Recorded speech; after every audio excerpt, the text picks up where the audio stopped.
5 minute में 25 खबरों के साथ। कांग्रेस अध्यक्ष राहुल गांधी ने दिल्ली में कहा कि कांग्रेस देश से गरीबी मिटाएगी। हम 2 हिंदुस्तान नहीं बनने देंगे। हम 25 करोड़ लोगों को गरीबी से बाहर निकालेंगे।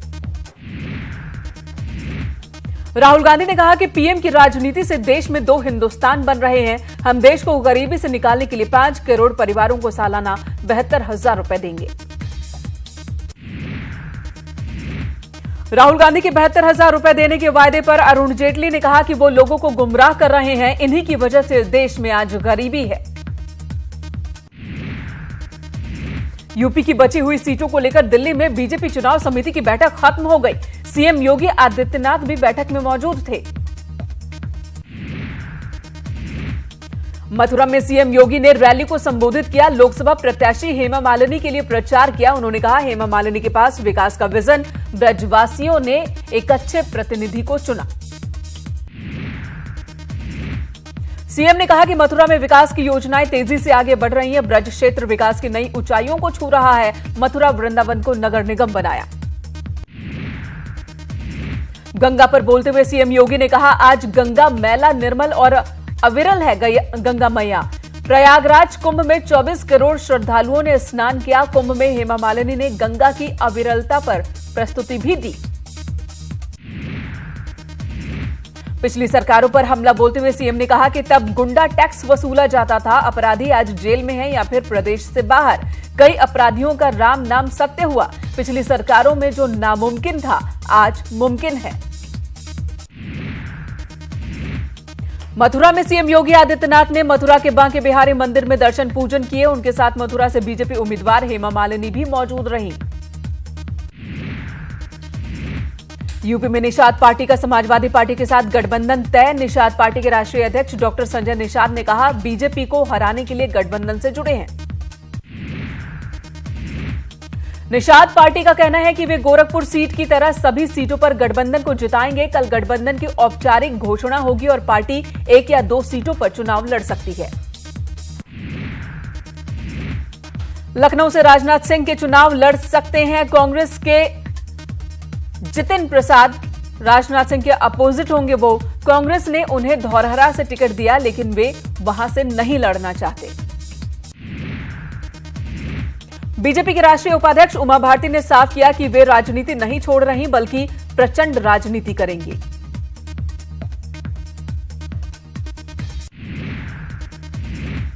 मीडिया के साथ अनौपचारिक बातचीत में उन्होंने कहा कि ये जो मेरा 1.5 साल का समय है वो अगले 15 साल की तैयारी है। उन्होंने कहा कि 2024 लोकसभा का चुनाव जरूर लड़ेंगी।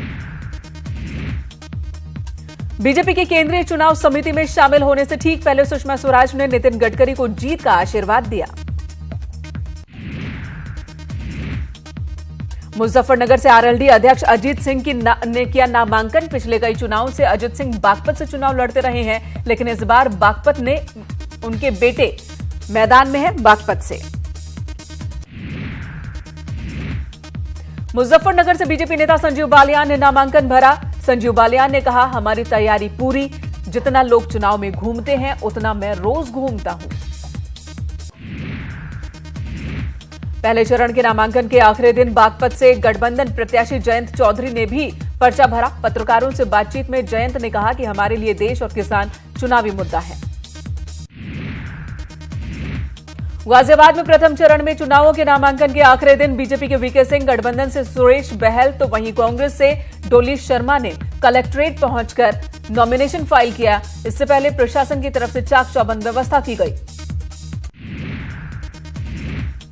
कांग्रेस प्रदेश अध्यक्ष राज बब्बर ने फतेहपुर सीकरी सीट पर नामांकन से ठीक पहले शिव मंदिर में पूजा अर्चना की। भगवान से अपनी जीत की दुआ मांगी। कांग्रेस प्रदेश अध्यक्ष राज बब्बर ने फतेहपुर सीकरी में शेख सलीम चिश्ती की दरगाह पर भी मन्नत का धागा बांधा, जीत की दुआ मांगी।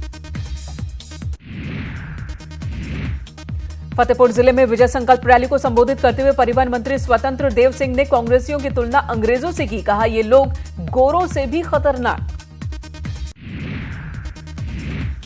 आजमगढ़ संसदीय सीट पर अखिलेश यादव के चुनाव लड़ने के साथ ही कांग्रेस पार्टी के पूर्व सांसद डॉक्टर संतोष सिंह ने नाराजगी जताई। कहा, जब कांग्रेस आजमगढ़ से चुनाव ही नहीं लड़ेगी तो जिंदा कैसे रहेगी। अमरोहा लोकसभा सीट से बीजेपी के सांसद चौधरी कंवर सिंह तंवर ने नामांकन से पहले वासुदेव मंदिर से पूजा अर्चना की, भोलेनाथ से जीत का आशीर्वाद मांगा। कांग्रेस ने अपने अमरोहा प्रत्याशी को बदलकर सचिन चौधरी को टिकट दिया। इससे पहले कांग्रेस ने राशिद अल्वी को टिकट दिया था, लेकिन राशिद अल्वी ने खुद को पार्टी हाईकमान से निजी कारणों से चुनाव न लड़ने का अनुरोध किया। गंगा यात्रा के बाद प्रियंका गांधी अब अयोध्या में रोड शो के साथ यूपी के दौरे के लिए तैयार हैं। प्रियंका गांधी कल इस दौरे की शुरुआत लखनऊ से करेंगी। प्रियंका के इस दौरे को पूरा फोकस उत्तर प्रदेश के अवध क्षेत्र पर रहेगा। प्रियंका लखनऊ, अयोध्या के अलावा कानपुर और उन्नाव भी जा सकती हैं। लखनऊ में वो कई पार्टी नेताओं से मुलाकात करेंगी, जिसके बाद अपनी अवध यात्रा को अंतिम रूप देंगी। बताया जा रहा है कि प्रियंका कल से शुरू हो रहे अपने दौरे में ट्रेन यात्रा भी करेंगी। प्रियंका गांधी के दौरे पर मंत्री मोहसिन रजा ने कहा कि श्रीराम के अस्तित्व पर सवाल उठाने वाले लोग अब अयोध्या पहुंच रहे हैं, तो वो अयोध्या में क्या तलाश रहे हैं। मुलायम सिंह यादव और अखिलेश के खिलाफ आय से अधिक संपत्ति का मामला, सुप्रीम कोर्ट ने सीबीआई को नोटिस जारी किया। सुप्रीम कोर्ट ने सीबीआई से 2 हफ्ते में जवाब मांगा। विश्वनाथ चतुर्वेदी ने सुप्रीम कोर्ट में याचिका दायर की है। सुप्रीम कोर्ट ने सीबीआई से पूछा कि सीबीआई ने सुप्रीम कोर्ट के आदेश 2007 और 2012 के तहत क्या कार्रवाई की। इसकी रिपोर्ट सुप्रीम कोर्ट या निचली अदालत में दाखिल करे। 2012 में कोर्ट ने पुनर्विचार याचिका खारिज की थी। मुलायम, अखिलेश और प्रतीक यादव की पुनर्विचार याचिका पर सुनवाई हुई। पूर्व मुख्यमंत्री अखिलेश यादव ने बीजेपी की रैलियों को लेकर ट्वीट किया। विकास पूछ रहा है, भाजपा अपनी रैलियों में केवल विपक्ष की ही बातें क्यों कर रही है? क्या भाजपा के 5 साल के शासनकाल में उनकी अपनी कोई भी सकारात्मक उपलब्धि नहीं है? मायावती ने गन्ना किसानों को लेकर ट्वीट करते हुए लिखा, यूपी में गन्ना किसानों का 10,000 करोड़ रुपए का बकाया है, तो किसान कैसे खुश और खुशहाल होंगे? ये सोचने समझने की बात है। सीएम योगी ने ट्वीट कर गांधी परिवार पर किया हमला। योगी ने कहा कि भ्रष्टाचारियों के कुकर्म सामने आ रहे हैं, इन्होंने जनता को लूटा है। माननीय न्यायालय इन खानदानी भ्रष्टाचारियों के कुकर्मों की सजा देगी, इनसे सावधान रहिए। बीजेपी सूत्रों के हवाले से बड़ी खबर, जयाप्रदा बीजेपी में शामिल हो सकती हैं। जयाप्रदा रामपुर लोकसभा सीट से आजम खान के खिलाफ बीजेपी के टिकट पर चुनाव लड़ सकती हैं।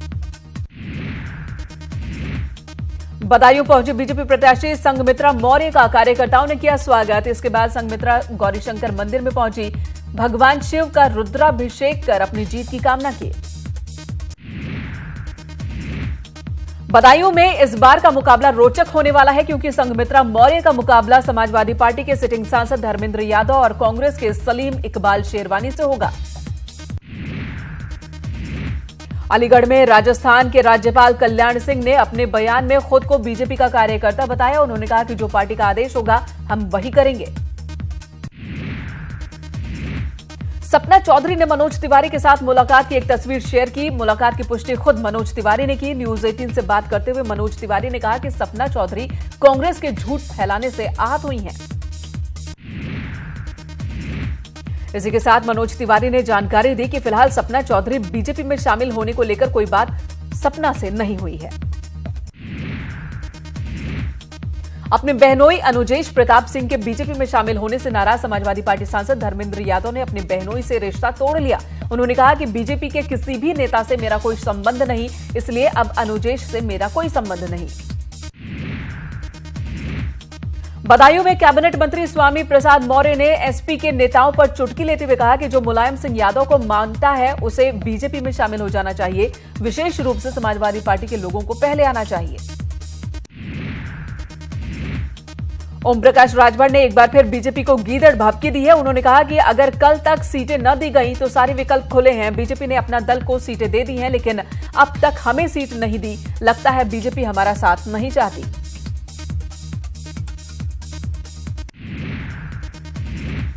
गोरखपुर में लोकसभा चुनाव को लेकर मतदाताओं को जागरूक करने के लिए जिला प्रशासन की ओर से मतदाता जागरूकता अभियान जोरों पर चलाया जा रहा है। जिला प्रशासन एलईडी वैन के माध्यम से लोगों को जागरूक कर रहा है। सुप्रीम कोर्ट ने यूपी के डीजीपी की याचिका पर सुनवाई से इनकार किया। डीजीपी ने रोड शो, बाइक रैली की इजाजत पर याचिका दाखिल की थी। लोगों की असुविधा का हवाला देकर इजाजत न देने की मांग की थी। गाजियाबाद कोतवाली थाना क्षेत्र में प्रसिद्ध साई उपवन में प्रेमिका की लाश मिली। आशंका जताई जा रही कि प्रेमी ने पहले प्रेमिका को गोली मारी, फिर खुदकुशी कर ली। गाजियाबाद में मॉर्निंग वॉक पर निकले रिटायर्ड हेड कांस्टेबल की अज्ञात बदमाशों ने गोली मारकर हत्या कर दी। शब्बर जैदी रिटायरमेंट के बाद प्रॉपर्टी डीलर का काम कर रहे थे। पुलिस मामले की जांच कर रही है। गाजियाबाद के सियानी गेट थाना क्षेत्र के लोहिया नगर इलाके में पुलिस और बदमाशों की मुठभेड़ हुई। मुठभेड़ में एक बदमाश को गोली लगी, जबकि एक सिपाही भी घायल हुआ। कानपुर देहात के सट्टी थाना क्षेत्र में एसपी कार्यकर्ताओं ने दलित नाबालिग को लाठी डंडों से पीटा। 3 दिन बाद पुलिस ने घायल को अस्पताल से उठाकर जेल भेजा। पीटने वालों पर पुलिस ने अब तक कोई कार्रवाई नहीं की। प्रयागराज में कार ड्राइवर ने धोखे से महिला को शराब पिलाकर उसके साथ दुष्कर्म किया। महिला की हालत बिगड़ने पर कार चालक फरार होने की कोशिश कर रहा था, तभी पुलिस ने उसे देखा और ड्राइवर को गिरफ्तार किया। मैनपुर में हाईटेंशन लाइन की चपेट में आने से कंटेनर में आग लगी। सूचना पर मौके पर पहुंची फायर ब्रिगेड की गाड़ी ने आग पर काबू पाया। हरदोई में एक दारोगा पर होमगार्डों ने मारपीट करने और रुपए छीनने का आरोप लगाया। एसपी ऑफिस में प्रदर्शन कर ज्ञापन सौंपा, कार्रवाई की मांग की।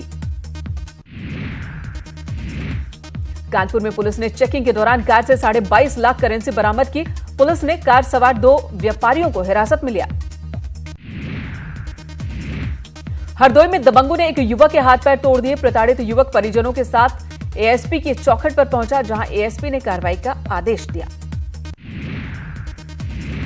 फिरोजाबाद के कांशीराम कॉलोनी में 4 दिन से लोग बिजली पानी के लिए तरस रहे हैं। ऐसे में गुस्साई जनता ने सड़क पर जाम लगाया, धरना प्रदर्शन किया। ललितपुर जिले में गौशालाओं का हाल बेहाल होता जा रहा है। अन्ना पशुओं के लिए बनाई गई गौशालाएं चारा पानी के अभाव में कब्रगाह के रूप में तब्दील हो रही हैं। चित्रकूट में रानीपुर वन विहार में संदिग्ध हालात में तेंदुआ, बाघ और बंदर की लाश मिलने से हड़कंप मच गया। वन अधिकारी मौत के कारणों का पता लगाने में जुटे हैं। पीएम मोदी के खिलाफ आपत्तिजनक टिप्पणी करने वाले नेता के खिलाफ संभल में केस दर्ज किया गया। आरोप के मुताबिक चेयरमैन आरिफ शकील के पति हाजी शकील ने पीएम मोदी के खिलाफ विवादित बयान दिया था। देवरिया जिला कारागार में जिला प्रशासन ने छापेमारी की और सभी बैरकों की सघन तलाशी ली। तलाशी में कोई संदिग्ध सामान नहीं मिला। जेल प्रशासन ने राहत की सांस ली।